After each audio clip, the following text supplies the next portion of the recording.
Bom dia, boa tarde, boa noite. Eu sou Kalel e hoje é o nosso dia 113 da leitura bíblica.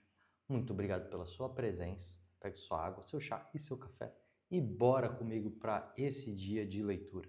Hoje nós vamos fazer a leitura de 2 Reis, do capítulo 6 ao capítulo 8.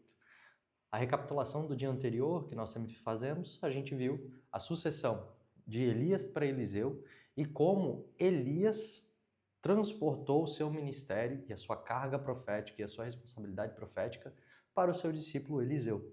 E vemos diversos milagres que são semelhantes um para com o outro em relação ao seu ministério.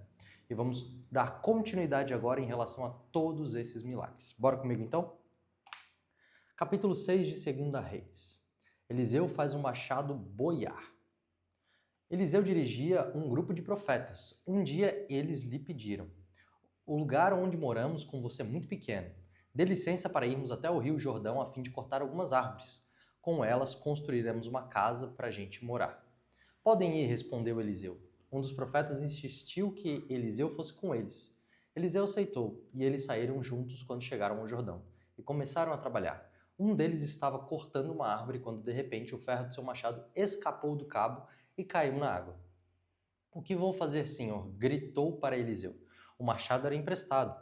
Onde foi que ele caiu? Perguntou Eliseu. O homem mostrou o lugar, então Eliseu cortou um pedaço de pau, jogou na água e fez o machado boiar. Pegue-o, mandou ele, e o homem esticou o braço e o pegou. O exército dos sírios é derrotado. O rei da Síria estava em guerra contra Israel. Ele pediu conselho aos seus oficiais e escolheu um lugar para armar o seu acampamento. Mas o profeta Eliseu mandou um recado ao rei de Israel avisando-lhe que não fosse para perto daquele lugar, pois os sírios estavam ali esperando escondidos para atacá-lo. Então o rei de Israel avisou os homens que moravam naquele lugar e eles ficaram alerta. Isso aconteceu várias vezes. O rei da Síria ficou muito aborrecido, então chamou os seus oficiais e lhes perguntou: qual de vocês está do lado do rei de Israel? Um deles respondeu: nenhum de nós, ó rei. O profeta Eliseu é quem conta ao rei de Israel tudo o que o Senhor fala e até mesmo dentro da sua própria casa. Então o rei ordenou: descubram onde ele está, que eu o prenderei. Contaram-lhe que Eliseu estava em Dotã e ele mandou para lá uma grande tropa de soldados com cavalos e carros de guerra. Eles chegaram de noite à cidade e a cercaram. No dia seguinte, cedinho, o empregado de Eliseu levantou-se e saiu da casa. Aí viu as tropas sírias com seus cavalos e carros de guerra cercando a cidade. Então entrou em casa e disse a Eliseu: Senhor, nós estamos perdidos, o que vamos fazer? Eliseu disse: não tenha medo, pois aqueles que estão conosco são mais numerosos do que os que estão com eles. Então orou assim: ó Senhor Deus, abre os olhos do meu empregado e deixa que ele veja. Deus respondeu a oração dele, aí o empregado de Eliseu olhou para cima e viu que ao redor de Eliseu o morro estava coberto de cavalos e carros de fogo. Quando os sírios atacaram, Eliseu orou assim: ó Senhor Deus, faz com que esses homens fiquem cegos. Deus respondeu a oração de Eliseu e fez com que os sírios ficassem cegos. Então Eliseu foi falar com eles e disse: vocês estão no caminho errado, essa cidade não é a que estão procurando. Venham comigo que eu vou levar vocês até o homem que estão procurando. E os guiou até a cidade de Samaria. Logo que eles entraram na cidade, Eliseu orou assim: ó Senhor Deus, abre os olhos deles e deixa que eles vejam. Então Deus fez com que os sírios enxergassem de novo e eles viram que estava dentro da cidade de Samaria. Quando o rei de Israel viu os sírios, perguntou a Eliseu: devo matá-los, Senhor? Devo matá-los? Não, de jeito nenhum, respondeu ele. Por acaso o Senhor mata os soldados que são feitos prisioneiros na guerra? Dê de comer e de beber a estes aqui e deixe que voltem para o rei deles. Então o rei de Israel mandou fazer uma grande festa para aqueles sírios, e depois que comeram e beberam, ele os mandou de volta para o rei da Síria. Daí em diante os sírios pararam de atacar a terra de Israel. Eliseu e a fome em Samaria. Algum tempo depois, o rei Ben-Hadad da Síria levou todo o seu exército para lutar contra Israel e cercou a cidade de Samaria. Por causa disso, a falta de alimento naquela cidade foi tão grande que uma cabeça de jumento custava 80 barras de prata e 200 gramas de esterco de pomba custavam 5 barras de prata. Certo dia, o rei de Israel estava passando por cima da muralha da cidade quando uma mulher gritou para ele: ó rei, meu senhor, me ajude. Ele respondeu: se o Senhor Deus não ajudar você, como é que eu posso ajudá-lo? Você pensa que eu tenho trigo ou vinho? Mas diga qual é o seu problema. Ela respondeu: outro dia essa mulher me disse: vamos comer o seu filho hoje e amanhã comeremos o meu. Então nós cozinhamos o meu filho e eu comemos. No dia seguinte eu disse que era a vez de comermos o filho dela, mas ela o escondeu. Ao ouvir isso, o rei rasgou suas roupas em sinal de desgosto. e as pessoas que estavam perto da muralha viram que por debaixo das suas roupas estava vestido com roupa de pano grosseira. E o rei gritou: que Deus me mate se antes que o dia acabe eu não mandar cortar a cabeça de Eliseu, filho de Safate. E mandou que um mensageiro fosse buscá-lo. Enquanto isso, Eliseu estava em casa com alguns líderes do povo que haviam ido visitá-lo. Antes que o mensageiro do rei chegasse, Eliseu disse aos líderes: aquele assassino está mandando alguém para me matar. Por isso, quando ele chegar, feche a porta e não deixe que entre. O próprio rei virá logo depois dele. Eliseu ainda estava falando com eles quando o rei chegou e disse: foi o Senhor Deus quem fez cair toda essa desgraça sobre nós. Por que iria eu ficar mais tempo esperando que ele fizesse alguma coisa? Olha só, essa é uma porção muito, muito importante para nós. Por que, Kalel, que ela é importante? Porque ela vai mostrar exatamente a continuidade do ministério profético de Eliseu com o mesmo tipo de autoridade que Elias tinha. E não só isso. A gente vai perceber aqui coisas que são ditas no Novo Testamento. Como assim coisas que são ditas no Novo Testamento? Quando Jesus foi elaborar o Sermão do Monte, ele não inventou alguma coisa nova. Ele simplesmente pegou o que a lei queria dizer e disse. Ou seja, o Sermão do Monte é a correta interpretação da lei, é a correta interpretação de como nós devemos olhar para a palavra de Deus e segui-la de uma forma simples. Quando ele traz um novo teor de revelação, é porque ele simplesmente está não distorcendo aquilo que foi dito no Antigo Testamento, mas esclarecendo o que foi dito no Antigo Testamento. E a gente pode ver nessa passagem um pouquinho antes exatamente sobre o quê? Quando você pegar o seu inimigo, dá de comer e dá de beber a ele. E o que vai acontecer? Como chamas e brasas vivas vão ficar em cima da cabeça dele. Foi exatamente isso que aconteceu quando Eliseu mostrou para o povo: olha, a gente não é aqui que vocês deveriam estar. Ele está sendo sarcástico, né? E guiou todo um exército cego para entrar dentro de uma cidade e foi feito refém. E o que foi mandado para eles foi justamente dar de comer e dar de beber para esse povo que é nosso inimigo. E foi exatamente por isso que o rei dessa época queria justamente cortar a cabeça de Eliseu de novo, porque ele deixou escapar um povo que depois voltou a tentar atacá-lo. Nesse sentido, a gente vai ver que a partir desse momento aqui, antes do capítulo 7, na verdade se está cumprindo a profecia da lei, porque se o povo se apartasse de Deus, Deus deixaria um castigo 7 vezes pior para eles, à medida que eles fossem o quê? Se apartando do Senhor. Então, a cada passo que eles davam para fora da direção de um relacionamento com Deus, mais difícil ficava a vida deles. Até que se chegou nesse momento que era profetizado pela lei, exatamente que as mulheres comeriam seus próprios filhos. Sim, Moisés já tinha dito que o povo iria para o cativeiro e antes que isso acontecesse, eles iriam passar por esse tipo de coisa. Mas a grande questão aqui é que justamente os profetas, eles não estão interessados em trazer desgraça ao povo. Eles estão interessados em fazer manifestar as palavras de Deus, e quando o povo peca, é isso que acontece. Mas Deus é misericordioso e a gente vai ver exatamente Deus interferindo na situação e trazendo não simplesmente alívio, mas uma resolução para o povo em meio a tanta dor e tanta desgraça. Vamos continuar lendo aqui? Eliseu respondeu: escute o que o Senhor diz, amanhã a essa hora você poderá comprar em Samaria 3,5 kg do melhor trigo ou 7 kg de cevada por uma barra de prata. O ajudante pessoal do rei disse a Eliseu: mesmo que o Senhor Deus abrisse janelas no céu e fizesse cair trigo e cevada, isso nunca poderia acontecer. Eliseu respondeu: com os seus próprios olhos você vai ver isso acontecer, mas não vai comer. O exército dos sírios foge. 4 homens que sofriam de uma doença contagiosa de pele estavam do lado de fora dos portões da cidade de Samaria. Eles disseram uns aos outros: por que ficarmos aqui sentados esperando a morte? Não vale a pena entrar na cidade porque lá iríamos morrer de fome. Mas se ficarmos aqui, também morreremos. Vamos então para o acampamento dos sírios. Se eles nos deixarem viver, ficaremos vivos. Se nos matar, bem, nós vamos morrer de qualquer jeito. É assim, e assim, quando começou a escurecer, eles foram até o acampamento dos sírios, porém, quando chegaram lá, não havia ninguém. Deus havia feito com que os sírios ouvissem um barulho que parecia o de um grande exército com cavalos e carros de guerra. Então eles pensaram que o rei de Israel havia pago os reis dos heteus e dos egípcios e os seus exércitos para atacarem. Por isso, ao anoitecer, os sírios haviam fugido para salvar a sua vida, abandonando as barracas, os cavalos e os jumentos e deixando o acampamento como estava. Quando os 4 homens chegaram ao acampamento, entraram numa barraca, comeram e beberam do que havia ali e pegaram a prata, o ouro e as roupas que acharam. Depois saíram e esconderam tudo. Aí voltaram, entraram em outra barraca e fizeram a mesma coisa. Mas então disseram: nós não estamos agindo bem.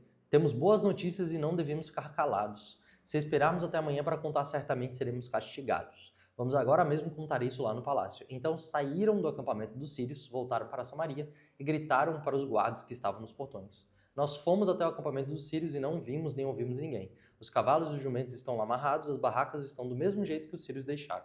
Os guardas anunciaram a notícia e ela foi contada no palácio. Ainda era noite, mas o rei se levantou e disse aos seus oficiais: vou dizer a vocês o que foi que os sírios planejaram. Eles sabem que nós não temos nenhuma comida e por isso saíram do acampamento e foram se esconder no campo. Eles pensam que nós vamos sair da cidade para procurar comida e aí nos pegarão vivos e conquistarão a cidade. Um dos oficiais disse: os que ficarem aqui na cidade vão morrer de qualquer jeito, como alguns já morreram. Portanto, deixe que nós mandemos alguns homens com 5 dos cavalos que restaram, para assim podermos descobrir o que foi que aconteceu. Eles escolheram alguns homens e o rei mandou os 2 carros de guerra com ordem para descobrirem o que havia acontecido com o exército dos sírios. Os homens foram até o rio Jordão e viram por toda a estrada as roupas, as armas que os sírios tinham abandonado enquanto fugiam. Eles voltaram e contaram ao rei: o povo de Samaria saiu e avançou nas coisas que tinham no acampamento dos sírios e, conforme o Senhor tinha dito, 3,5 kg do melhor trigo e 7 quilos de cevada foram vendidos por uma barra de prata. Acontece que o rei de Israel tinha colocado o seu ajudante pessoal como encarregado do portão da cidade. Esse oficial foi atropelado pelo povo e morreu, como Eliseu tinha dito quando o rei tinha ido falar com ele. Eliseu tinha dito ao rei que no dia seguinte, naquela hora, 3,5 kg da melhor farinha ou 7 quilos de cevada seriam vendidos em Samaria por uma barra de prata. E o oficial havia respondido: mesmo que o Senhor Deus abrisse as janelas do céu e fizesse cair trigo e cevada, isso nunca poderia acontecer. E Eliseu havia respondido: com os teus próprios olhos você vai ver isso acontecer, mas não vai comer. E foi exatamente isso que aconteceu com ele. Morreu pisado pelo povo no portão da cidade. Olha uma coisa muito, muito importante para nós aqui. Né? A primeira coisa que a gente vai perceber é não zombar das profecias. E quando eu falo não zombar das profecias, não é aquele camarada que fica profetizando na sua igreja local que todo mundo vai ter um carro e uma casa própria. Não é a respeito disso. O que nós estamos falando aqui é das profecias num sentido escatológico. Jesus vai voltar. Jesus foi, mas ele irá voltar para a terra, não simplesmente para recolher os seus, mas para manifestar o seu reino na totalidade que ele é aqui na terra. O que nós vemos hoje é um reino de Deus, que ele é um reino que foi feito espiritualmente para que a gente pudesse viver ele. A gente tem acesso aos valores desse reino, a gente tem acesso a viver a dinâmica desse reino, mas a totalidade desse reino ainda não é vista. E vai acontecer a mesma coisa com todos aqueles que escracharam de Jesus, diria que isso era impossível, que ele tinha morrido e todas essas coisas. Quando essas pessoas acabam falando esse tipo de coisa, elas vão acabar que nem esse empregado.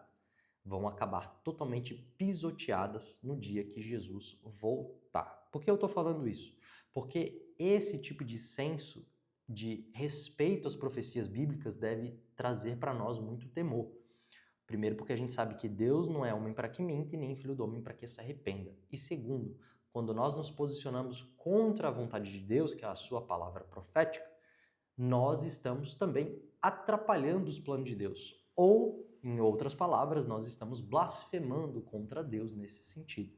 A gente vai ver no Novo Testamento que a blasfêmia contra o Espírito Santo é o único pecado imperdoável. E o que é a blasfêmia contra o Espírito Santo? É você recusar a ação de Deus que o Espírito Santo está realizando sobre a terra. Então, se eu me recuso a aceitar que Jesus vai voltar, esse é um pecado imperdoável. O que basicamente pode se categorizar em todos de uma forma fácil para a gente entender a respeito desse pecado? É eu negar a obra que o Espírito está realizando sobre a terra. E essa obra é tríplice. Ele vai manifestar o pecado, a justiça e o juízo de Deus. O pecado porque os homens abandonaram a Deus, a justiça porque Cristo foi enviado para morrer pelo nosso lugar e o juízo porque Deus vai voltar e vai entrar em julgamento com todas as pessoas, para o bem daqueles que se renderam a Jesus e também para a condenação eterna daqueles que se oporam a Jesus. Vamos continuar aqui? A mulher de Sunem volta para sua terra. Eliseu tinha dito à mulher que morava em Sunem, a mãe do menino que ele tinha ressuscitado, que o Senhor Deus tinha avisado que ia haver uma grande falta de alimentos. Disse também que a fome iria durar 7 anos naquela terra e por isso ela deveria sair de lá com a sua família e ir morar em outro lugar. Ela havia seguido o conselho do profeta e tinha ido com sua família morar na terra dos filisteus, onde ficou 7 anos. Quando passaram 7 anos, ela voltou para Israel e foi falar com o rei a fim de pedir que devolvessem a sua casa e as suas terras. O rei estava falando com Geazi, o empregado de Eliseu, pois queria saber dos milagres que Eliseu havia feito. Geazi estava contando ao rei como Eliseu havia feito um morto viver de novo. Neste momento, a mulher chegou para fazer o seu pedido ao rei. Então Geazi disse: Ó rei, aqui está a mulher e aqui está o filho dela que Eliseu ressuscitou. O rei fez perguntas à mulher e ela confirmou a história de Geazi. Então o rei chamou um oficial. Ele disse que devolvesse à mulher tudo que era dela e também o valor de todas as colheitas que suas terras haviam produzido durante os 7 anos que ela havia estado fora. Eliseu e o rei da Síria. Eliseu foi até a cidade de Damasco numa época que o rei Ben-Hadad da Síria estava doente. Quando o rei soube que Eliseu estava lá, disse a Hazael, um dos seus oficiais: leve um presente para o profeta e peça a ele que consulte a Deus o Senhor para saber se eu vou ficar bem. Quando Hazael carregou 40 camelos com todos os tipos dos mais finos produtos de Damasco e foi falar com Eliseu, quando se encontrou com ele, disse: o rei Ben-Hadad, que é como se fosse o seu filho, mandou perguntar ao Senhor se vai ficar bom da sua doença. Eliseu disse: o Senhor Deus me disse que o rei vai morrer, mas diga a ele que ele vai ficar bom. Ele ficou olhando firmemente para Hazael durante tanto tempo que ele ficou sem jeito. De repente, Eliseu começou a chorar e Hazael perguntou: por que é que o senhor está chorando? Eliseu respondeu: porque sei das coisas terríveis que você vai fazer contra o povo de Israel. E continuou: você vai pôr fogo nas fortalezas de Israel, vai matar os moços, esmagar as crianças e rasgar a barriga das mulheres grávidas. Como eu poderia chegar a ser tão poderoso? Perguntou Hazael. Não, eu não sou ninguém. O Senhor meu Deus mostrou que você vai ser o rei da Síria, respondeu Eliseu. Hazael voltou até o lugar onde estava o rei Ben-Hadad e este lhe perguntou: o que o profeta Eliseu lhe disse? Ele disse que o senhor vai ficar bom, com certeza, respondeu Hazael. Mas no dia seguinte, Hazael pegou um cobertor, molhou-o bem e com ele sufocou o rei. E Hazael ficou no lugar de Ben-Hadad como rei da Síria. O reinado de Jeroão de Judá. No 5º ano do reinado de Jorão, filho de Acabe, como rei de Israel, Jeorão, filho de Josafá, se tornou rei de Judá. Quando isso aconteceu, Jeorão tinha 32 anos de idade, ele governou 8 anos em Jerusalém. A mulher dele era filha do rei Acabe de Israel. E Jeorão seguiu os maus caminhos de Acabe e dos outros reis de Israel, como a família de Acabe havia feito. Jeorão pecou contra Deus o Senhor, mas o Senhor não quis destruir Judá, pois havia feito uma aliança com o seu servo Davi, prometendo que os seus descendentes sempre seriam reis. Durante o reinado de Jeorão, o país de Edom se revoltou contra Judá e se tornou independente. Por isso, Jeorão saiu com todos os seus carros de guerra e foi até Zair. Ali eles foram cercados pelos edomitas. Para escapar, Jeorão e os comandantes dos seus carros de guerra atacaram os edomitas durante a noite, e os soldados de Jeorão fugiram para suas casas. Desse tempo em diante, Edom ficou independente de Judá. Nessa mesma época, a cidade de Líbna também se revoltou. Todas as outras coisas que Jeorão fez com essas escritas na história dos reis de Judá. Jeorão morreu e foi sepultado nos túmulos dos reis na cidade de Davi, e seu filho Acasias ficou no lugar dele como rei. O reinado de Acasias de Judá.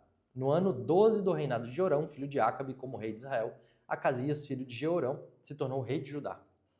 Quando isso aconteceu, Acasias tinha 22 anos de idade, ele governou 1 ano em Jerusalém. A mãe dele se chamava Atalaia e era filha do rei Orni de Israel. Por ser aparentado com o rei Acabe pelo casamento, Acasias seguiu o exemplo da família de Acabe e quebrou e pecou contra Deus o Senhor. O rei Acasias se juntou com o rei Jorão de Israel a fim de guerrear contra o rei Hazael da Síria. Os exércitos deles lutaram em Ramote-Gileade e Jorão foi ferido na batalha. Então ele voltou para a cidade de Jezreel a fim de tratar dos ferimentos e Acasias foi até lá para visitá-lo. E essa foi a nossa leitura de hoje. As principais coisas que a gente deve perceber aqui são justamente não desprezar as profecias e respeitar a autoridade profética das profecias em relação a como ela nos aponta e como a nossa vida deve ser regida a partir dela. Uma outra coisa muito interessante que a gente deve perceber aqui, que é um bom exemplo, foi justamente aquela mulher de Sunem, porque ela ouviu a voz profética do profeta Eliseu, foi para fora da cidade enquanto ela passava fome e retornou quando as coisas começaram a ir bem. E não só isso, ela retornou e, além de ter se apartado de toda aquela desgraça que estava acontecendo na cidade, quando ela retornou, ela recebeu de volta todas as suas propriedades e também as colheitas referente ao tempo dos 7 anos que ela ficou fora. O que isso pode nos ensinar? Que quando nós respeitamos e entendemos a palavra profética do Senhor, tanto a palavra inspirada que é inerrante, quanto a palavra que aquele seu irmãozinho do culto, que é meio pentecostal, gosta de te entregar, quando nós entendemos e quando nós interagimos da maneira correta com esses dois tipos de palavra, com esses dois tipos de profecia, nós conseguimos não simplesmente ter uma vida boa, mas nós conseguimos andar debaixo da proteção de Deus de uma maneira diferenciada. Muito obrigado pela sua presença, que o Senhor te abençoe, que você possa ouvir a voz do Senhor em meio a todas as suas decisões e que Ele também declare sobre a sua vida aquilo que é bom, perfeito e agradável. Nos encontramos dia de amanhã e até mais.